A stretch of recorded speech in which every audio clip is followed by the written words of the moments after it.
Sir యాక్చువల్గా ఏంటంటే ఇప్పుడు నార్మల్గా ఇప్పుడు మీరు కొన్ని రోజుల నుంచి చూస్తూనే ఉండుంటారు. ఆ ఏదైతే తెలంగాణ ఆంధ్రప్రదేశ్ మధ్య మళ్ళీ వైషమ్యాలు రెచ్చగొట్టే విధంగా, ప్రాంతీయ భేదాలు రెచ్చగొట్టే విధంగా ఒక ఇరుపుగైదం అనే సినిమా టైటిల్ పైన నానా రచ్చ జరుగుతుంది. అంటే దీని వెనుక ఒక ఒక రాజకీయ పార్టీ ఉంది. ఒక ఆంధ్రాలో ఒక పార్టీని టార్గెట్ చేసుకొని ఇక్కడ మళ్ళీ సెంటిమెంట్ రెచ్చగొట్టి లాభపడాలని చెప్పని వాళ్ళ విద్వాంసుల చేత కావాలని ఒక ప్రెస్ మీట్ లాగా పెట్టి చేస్తున్నారు అని అంటున్నారు. ఈ రెండు రాష్ట్రాల మధ్య వైషమ్యాల్ని రెచ్చగొట్టే విధంగా ఈ ప్రక్రియ ఎక్కడి నుంచి నడుస్తుంది అనుకుంటున్నారు? అసలు ఇడుపుగాయుధం అనే సినిమా టైటిల్ మీద రెండు రాష్ట్రాలకు ఏం సంబంధం, రెండు రాష్ట్రాల ప్రజలకు ఏం సంబంధం? మీ స్పందన ఏంటి? మహే- మహేంద్ర గారు, టిఆర్ఎస్ పార్టీ సిద్ధాంతం ఏంటి? ప్రాంతీయవాదం. ఓకే. అంటే పక్కన్న తెలుగు రాష్ట్రం మీద ఆరిబోసుకొని ఉసురు పోసుకొని ద్వేషాన్ని రగిలించి తద్వారా తెలంగాణలో ఒక ప్రాంతీయపరమైన ఓట్లను సాధించి అధికారాన్ని సంపాదించడం టిఆర్ఎస్ పార్టీ ఉద్దేశం. ఆ టిఆర్ఎస్ కాస్త బిఆర్ఎస్ అయింది. 10 ఏళ్ళు అధికారం ఎలగబెట్టారు వాళ్ళు. ఇప్పుడు ఆ బిఆర్ఎస్ కడుపులో నుంచే ఇంకో పిల్ల పుట్టింది. తల్లి కాంగ్రెస్ నుంచే పిల్ల కాంగ్రెస్ పుట్టినట్టుగా ఆంధ్రప్రదేశ్లో ఇదో టిఆర్ఎస్ 2 కవిత గారు ఆ పార్టీ పడింది. ఇప్పుడు ఆమె ఏమంటుందంటే, ఇక బిఆర్ఎస్ తెలంగాణలో లేదు, నేనే టిఆర్ఎస్, నేనే బిఆర్ఎస్, తెలంగాణ పేటెంట్ రైట్స్ నాది అనేది ఆమె గోల. కాబట్టి ఆమె ఏంటంటే, ఆంధ్రప్రదేశ్ వాళ్ళకి హైదరాబాద్లో పని ఏంటి, పవన్ కళ్యాణ్ గారికి పని ఏంటి, చంద్రబాబు నాయుడు గారికి పని ఏంటి అని అంటది. ఆ మాత్రం ఢిల్లీ పోద్ది, దుబాయ్ పోద్ది, అమెరికా పోద్ది, ఫ్లైట్ ఎక్కిద్ది, పిల్లగాళ్ళు అమెరికాలో చదవచ్చు. కానీ పక్కనున్న ఆంధ్రప్రదేశ్ వాడు తెలంగాణ రావద్దు. అంటే ఈ విధమైన ఒక విచ్ఛిన్నకరమైన వాదం అది.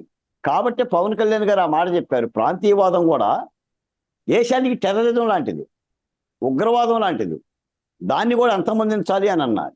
అంటే అట్లా ప్రాంతీయ విషబీజాలు నాటుకోవటం అనేది వాళ్ళ పద్ధతి. సినిమా అయినా వివాదం చేస్తారు, లేదా పవన్ కళ్యాణ్ అయినా వివాదం చేస్తారు. అంటే ఎన్ని పవన్ అలసటలు కళ్యాణ్ అండి ఆ దీనికి ఏం రోజున. సంబంధం సార్? ఇడుపుగాయదం అంటే ఏంటో కవిత ఏమన్నదంటే, ఇడుపుగాయదం అంటే ఏంటో మీరు పవన్ కళ్యాణ్ అడగండి అన్నారు. ఇడుపుగాయదం టైటిల్ కు అసలు పవన్ కళ్యాణ్ సంబంధమే లేదు ఈ టాపిక్ విషయంలో. ఆయన సంబంధం లేదు. టాపిక్ లోకి ఆయన ఎందుకు తీసుకొచ్చారు? ఏంటంటే, కాస్త పేరు గల్లోడి మీద, కాస్త గొప్పోడి మీద రాళ్ళు వేస్తే ఇంకో మహేంద్ర మాట్లాడతాడు, బాలకోటే మాట్లాడతాడు. ఇప్పుడు పవన్ కళ్యాణ్ గారిని అన్నది కాబట్టే కదా మీరు నన్ను అడుగుతున్నది. కవిత గారికి అంటే ఇంకా బాలకోట ఏంటంటే హెడ్లైన్స్ మీరు లో అడగాలి కదా. ఉండాలనుకుంటున్నారా వాళ్ళు?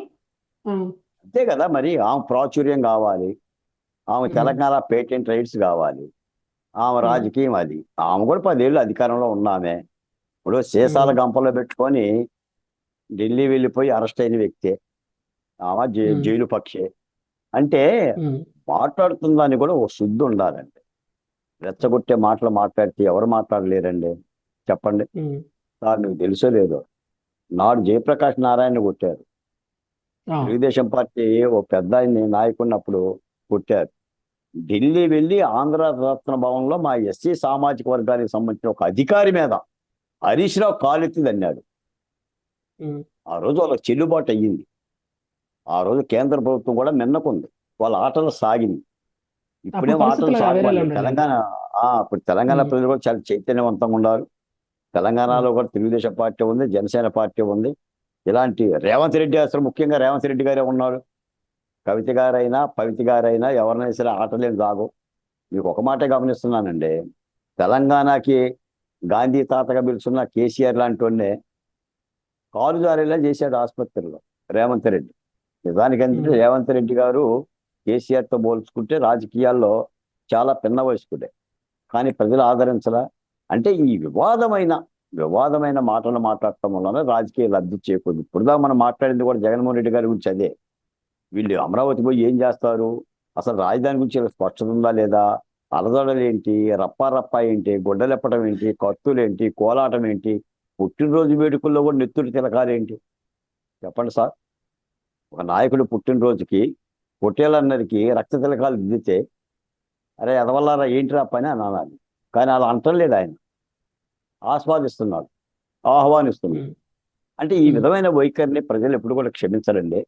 తాత్కాలికంగా మాట్లాడుకోవటానికి కొంత రచ్చరచ్చగా ఉంటుంది తప్ప ప్రజలైతే ప్రజాస్వామ్యం ఇలాంటి వాటిని దగ్గరకు రానివ్వరు. ప్రజలకు కావాల్సింది అభివృద్ధి అండి.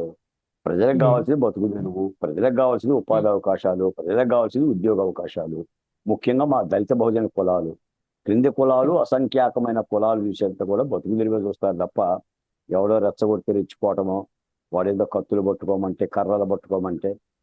ఎందుకంటే నాడు పరిపాలన అంతా కూడా తెలుగు రాష్ట్రాల్లో కొంతకాలం సాగినాయి. రాయలసీమలో ఫ్యాక్షన్ సాగింది, మీ హైదరాబాద్ పాత బస్తీలో మత కలహాలు సాగినాయి. ఇప్పుడు ప్రజలు దానికి సిద్ధంగా లేరు, సమాజం చైతన్యవంతమైంది కాబట్టి అభివృద్ధి ఆ కోరుకుంటున్నారు, సంక్షేమం కోరుకుంటున్నారు.